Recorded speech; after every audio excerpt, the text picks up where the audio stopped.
Hola, buenas tardes.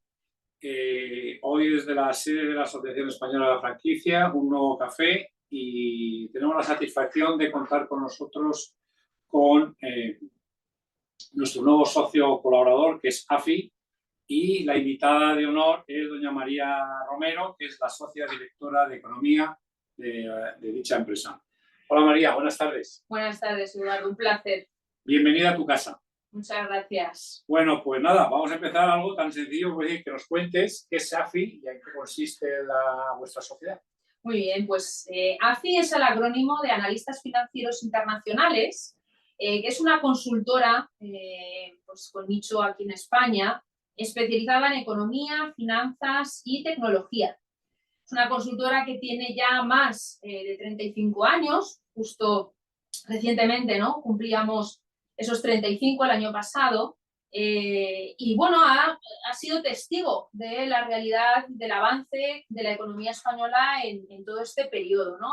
Un periodo pues, de prosperidad, también de retos, desafíos y oportunidades que la empresa bueno, pues, ha ido identificando y ha ido asesorando a los clientes que inicialmente eran las cajas de ahorro ya extinguidas y que a medida, ¿no?, que la economía se ha ido sofisticando, ha ido progresando, bueno, pues ha ido diversificando la tipología de clientes, ¿no? Hay clientes, como decía, del sector financiero, que es un poco el germen, pero ese sector, ¿no?, pues como digo, se ha ido ampliando a administraciones públicas, a empresas no financieras, de muy diversa índole, ¿vale? Y ese es un poco el origen, ¿no?, y cómo ha ido desarrollándose. Hoy en día se configuran pues, varias áreas que no necesariamente tienen que ver con ese germen inicial, ¿no?, de detectar y hacer previsiones sobre lo que va a suceder con la economía española y las economías de nuestro entorno y los mercados financieros, como han ido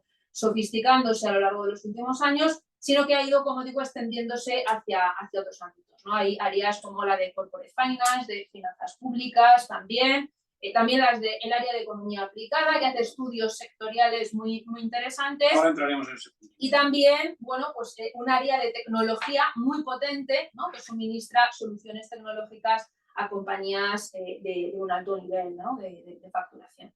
Muy bien, María. Bueno, a ver, cuéntanos, ya nos dejamos una pequeña pincelada. ¿En qué consisten los informes y estudios que hacéis? Estos tipos de estudios. Son de muy diversa índole, en particular en el área en la que yo estoy, que como digo es la del origen, ¿no?, de la casa, el área de economía y de mercados. Lo que hace es, bueno, pues informes diarios que tratan de recoger cómo interpretamos los indicadores macroeconómicos que se publican en la jornada, cómo el mercado reacciona cuando esos indicadores se publican y básicamente lo que hacemos es trasladar recomendaciones a nuestros clientes, ¿no?, respecto de, oye, qué posición debe tomar en cuanto a renta fija, a renta variable, a cobertura de algún tipo de cambio, ¿no?, si está su modelo de negocio está muy orientado, ¿no?, hacia otros ámbitos geográficos que no necesariamente tiene que ser la economía española. Y por lo tanto, como digo, hacemos, bueno, pues informes periódicos, diarios, semanales. También en alguna ocasión hacemos especiales cuando la situación o las circunstancias lo recomiendan, ¿no? Por ejemplo, pues ahora mismo con el conflicto pues de Palestina, ¿no?, e Israel, pues esbozamos, ¿no?, cuáles pueden ser las correas de transmisión hacia los indicadores económico-financieros clave, ¿no?, que pueden mover los mercados en los próximos meses. Con lo cual, al final nuestro ejercicio es identificar, ¿no?, qué es lo que está sucediendo y sobre todo qué es lo que va a pasar y por lo tanto recomendar a nuestros clientes qué decisiones pueden adoptar en este entorno. Que bueno, está claro que el tema de la COVID ha sido un problema. España, desgraciadamente, lo supo pasar con una cantidad de fallecidos impresionante. Está el tema de la guerra de Ucrania, la invasión de Ucrania por Rusia.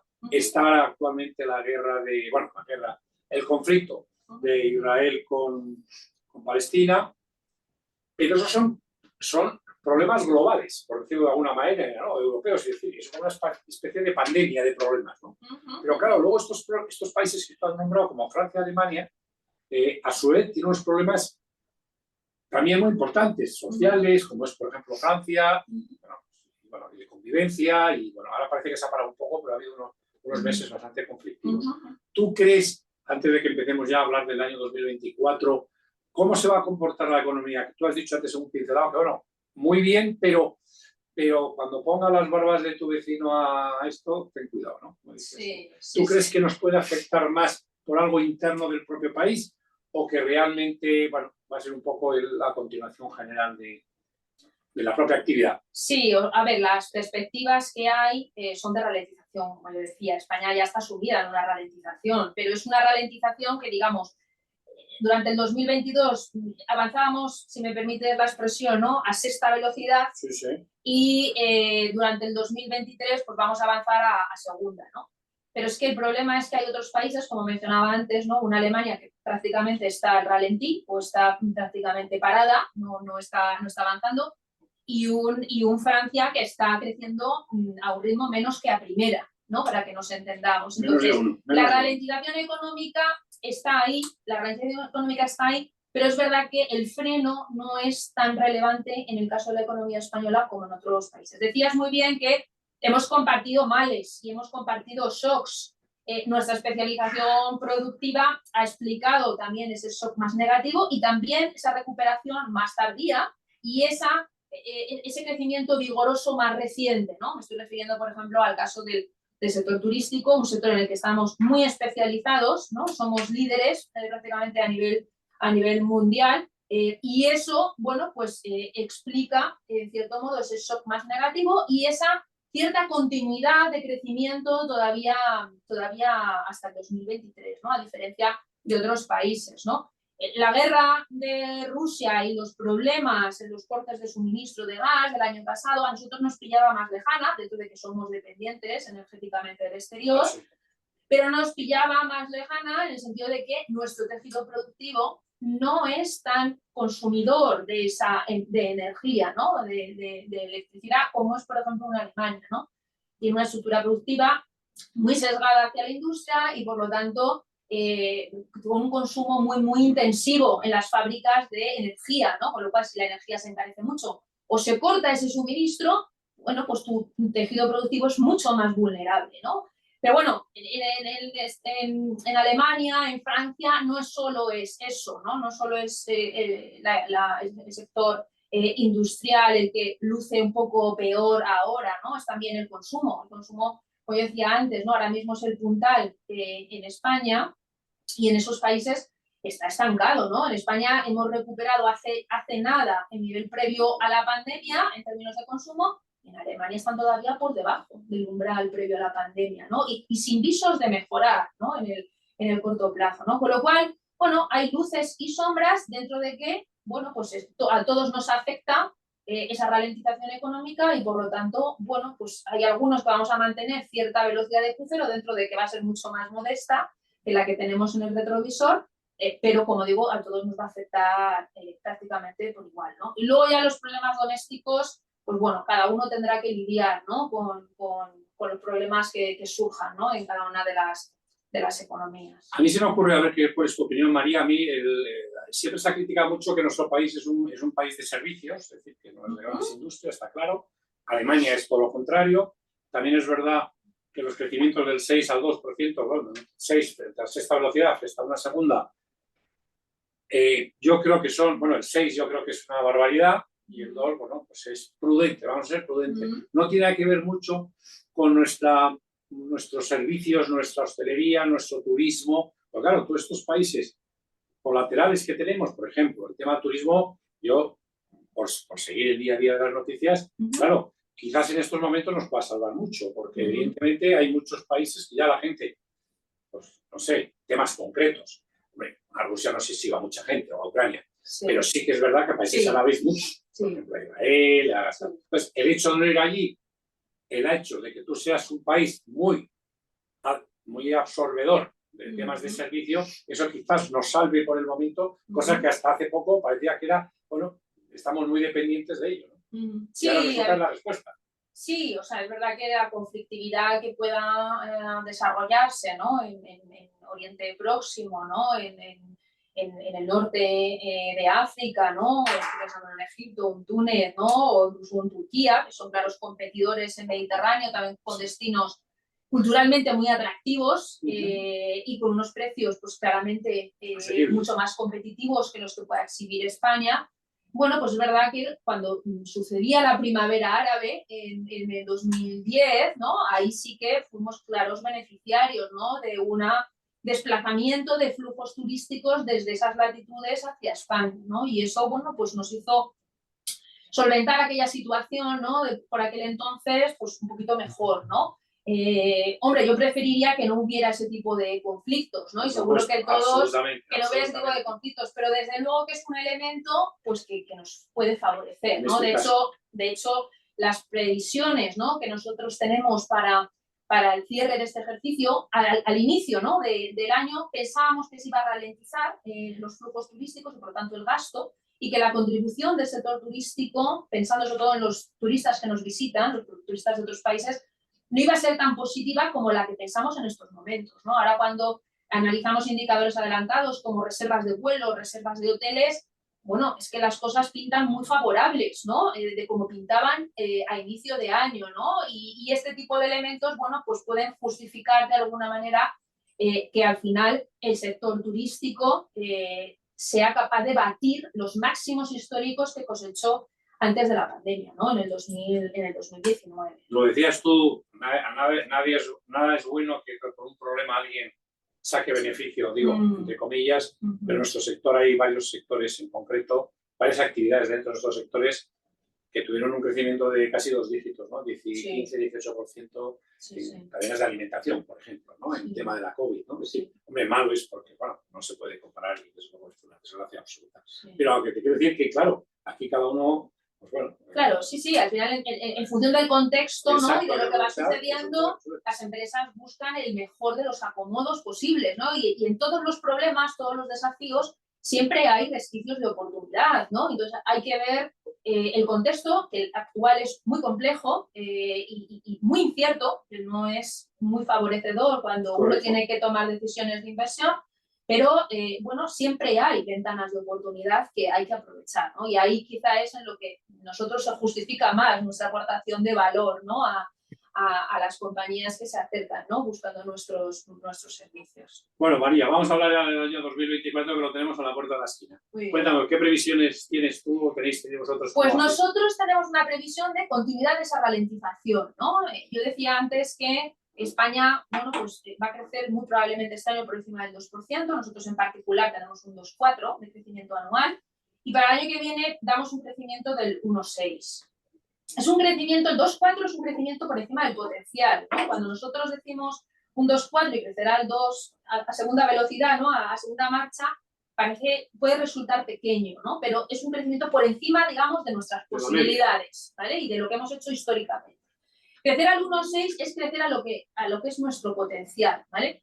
Pero claro, es un crecimiento modesto, ¿no? Es decir, podríamos llegar a crecer mucho más, ¿no? El contexto no es favorable, como yo decía, ¿no? Y, hombre, crecer al 1,6 cuando el resto de países, como decía antes, no van a lograr superar la barrera del 1%, bueno, pues nos podríamos dar con el canto, ¿no? Es decir, es un escenario pues todavía favorecedor, ¿no? Para el caso de la economía española. O sea, pensamos que va a seguir creciendo de forma diferencial al resto, ¿no? Aun cuando, en términos trimestrales, que es la aportación al crecimiento, pues sigamos pensando que el crecimiento vamos a someter a la economía española, digamos, al letargo, ¿no? Igual que van a estar el resto de países de nuestro entorno más cercano, ¿no? Y ahí, como digo, los puntales, ¿no? Que justifican ese crecimiento van a ser inminentemente dos, ¿no? En primer lugar, lo que suceda con los fondos europeos, ¿no? Es decir, de cómo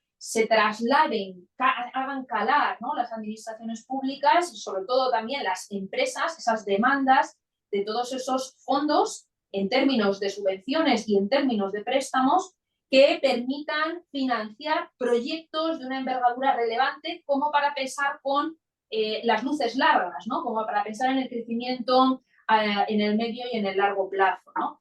Es verdad que esto va a suceder en un contexto, como yo decía antes, desfavorable para la inversión, porque los tipos de interés están en niveles pues, claramente restrictivos para una economía como la de la zona euro, ¿no? Con una facilidad de depósito a la que nos ha llevado el Banco Central Europeo del orden del 4% y que esperamos que se mantenga en ese umbral al menos hasta la primera mitad del próximo año, ¿no? Con lo cual, un contexto desfavorable para el punto de vista de la inversión, pero que los fondos tratan de solventar, ¿no? Favoreciendo esa inversión con fondos públicos, ¿no? Y el segundo pilar, pues tendrá que ver con el consumo de los hogares, ¿no? Con la capacidad de reacción de los hogares en un entorno, como digo, que no es favorable, ¿no? para el gasto, ¿no? De hecho, ya estamos viendo cierta ralentización o cierta reacción, consumo, ¿no? Sí, alternativas al consumo en algunas áreas. Efectivamente, cierta reacción de precaución, ¿no? Por parte de algunos hogares nos invitan a ser prudentes respecto del comportamiento de la... Define perfectamente. Bueno, te iba a decir el consumo,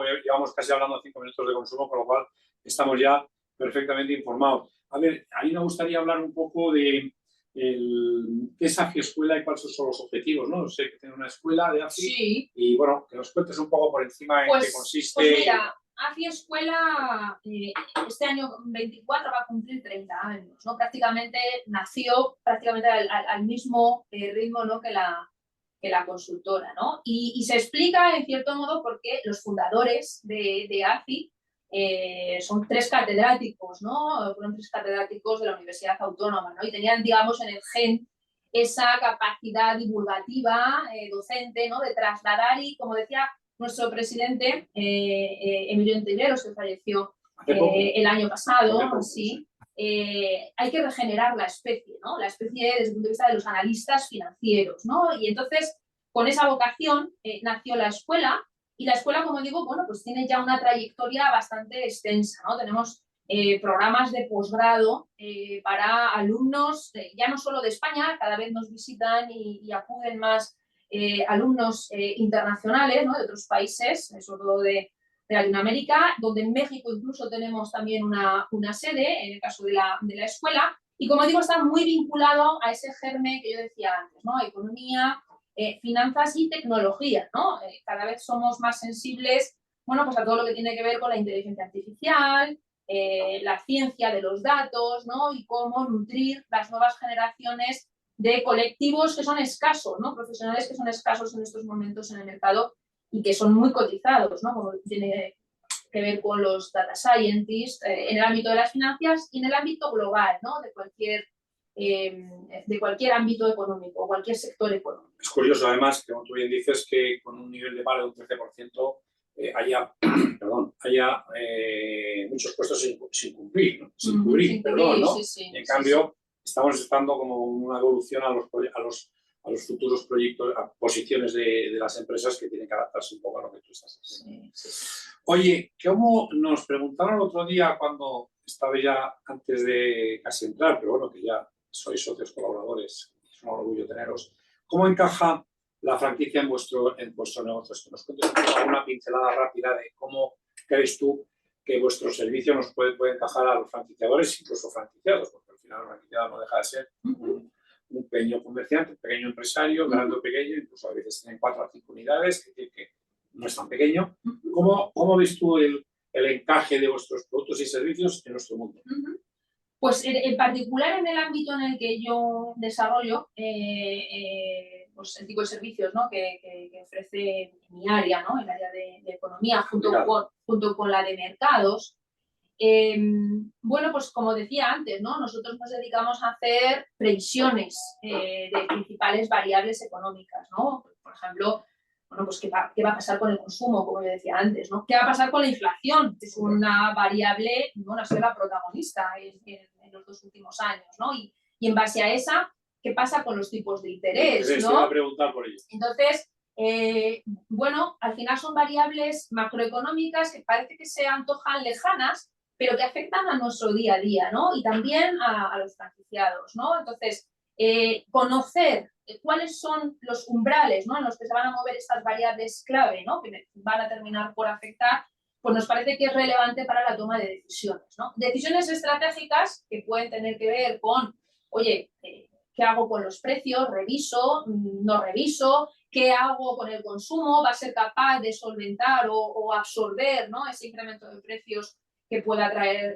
consigo, ¿no?, esa decisión? ¿Abro o no una franquicia en algún ámbito geográfico relevante, ¿no? Ese tipo de reflexiones que quizá el franquiciado se puede plantear, ¿no? O los tipos de interés van a aflojar o no van a aflojar, ¿no?, en un contexto en el que yo tengo que hacer una inversión importante, ¿no?, para abrir nuevas franquicias. Bueno, pues ese tipo de reflexiones yo creo que desde AFI sí que podemos contribuir, ¿no?, a despejar un poquito más esa incertidumbre a la que yo me refería y ayudar o contribuir de alguna manera a adoptar las mejores de las decisiones. Y luego hay otros ámbitos en AFI, bueno, pues que tiene que ver con la economía aplicada, ¿no?, el conocimiento más cercano, ¿no?, de algunos sectores en particular, ¿no?, de cómo hay regulaciones que pueden afectar a ciertos sectores, ¿no?, en los que nosotros también a veces contribuimos, ¿no?, desde la esfera económica y desde el fundamento económico, cómo se puede contribuir a introducir un mensaje en el debate público que invite a regular en aras del beneficio para todos, ¿no?, que es un poco el objetivo, ¿no? Entonces, esos son, como digo, en resumidas cuentas, un poco los ámbitos que nosotros veíamos que podían ser de utilidad, ¿no?, para muchos de los asociados. Yo, fíjate, yo ahí añadiría algo que seguro que estás de acuerdo, que al final también creo que es muy importante el consumidor, lo ha dicho el franquiciador, el franquiciado, pero claro, ambos tienen sus clientes, es decir, yo le llamo lo que es el escáner del gusto del consumidor, porque eso es el que realmente yo creo que hay empresas que les falta tener ese escáner del consumo de su cliente, ¿no?, para saber cómo adaptar productos, políticas de precios, ese tipo de cosas. Creo que es un reto que yo creo que las empresas, yo creo que el sector de franquicias son muy pioneras en ello.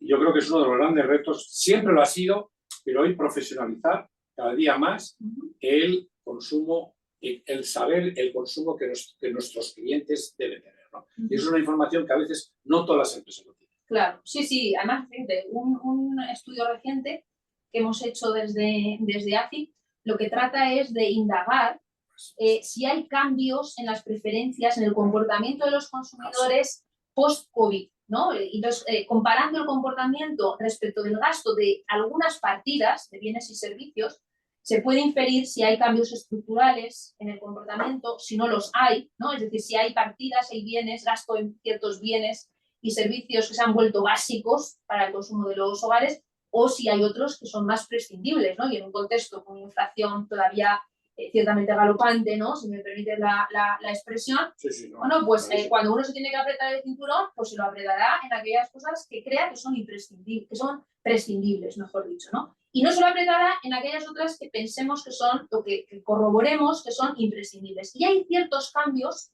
en el patrón de comportamiento de los hogares y yo creo que puede ser interesante también que los asociados conozcan. Muy bien. Bueno, ya la verdad es que nos hemos ido de tiempo, pues es una maravilla escucharte y tenerte aquí, es un lujazo.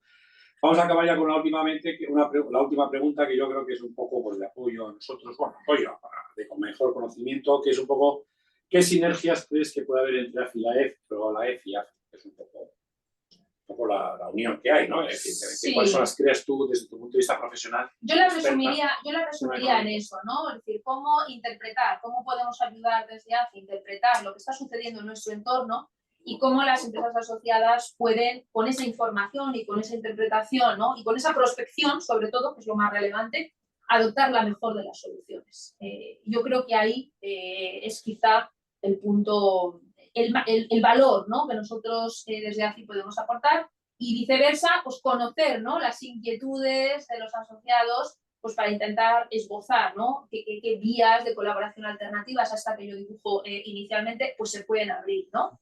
Muy bien. Bueno, pues la verdad es que súper interesante, me ha parecido muy interesante, y agradecer a María Romero, que es socia directora de Economía de AFI, primero, la confianza en la EF, al ser miembro de pleno derecho, de colaborador de pleno derecho, y bueno, pues queremos darnos un pequeño detalle que damos a las personas que venís a ilustrarnos, porque al final yo siempre digo lo mismo, ya me repito mucho, pero es que la suerte que tenemos es que cada día nos informáis de temas que no sabemos y que es un lujazo poder aprender todos los días de algo. Y a mí me parece que es una de las grandes maravillas de este Sí. sector, ¿no? Bueno, te iba a decir, para que, no sé si firman muchos contratos ahora, porque ahora ya no se firme nada, todo va por internet, pero bueno, para que firméis muchos contratos, Muy pero por lo bien. menos que tengas un Muy pequeño bien. recuerdo, con mucho cariño, Muchas gracias. de la Asociación Muchas Española, gracias. que es la tuya y que evidentemente Muchísimas para que tengas un gracias. pequeño detalle. Muchísimas María, gracias. muchísimas gracias, A un vosotros, lujo a tenerte vosotros. y vamos a colaborar muy estrechamente porque creo que nuestros socios van a agradecer la cantidad de información técnica, profesional, de futuro, de estrategia que pueden tener. Con lo cual aquí vamos a dar ya por finalizado el café. Muchísimas gracias por todos aquellos que nos habéis seguido en directo y cualquier pregunta que queráis hacer nos las trasladáis. Ya, por supuesto, las trasladaremos a María para que actúe en consonancia. Aunque buenas tardes y hasta pronto.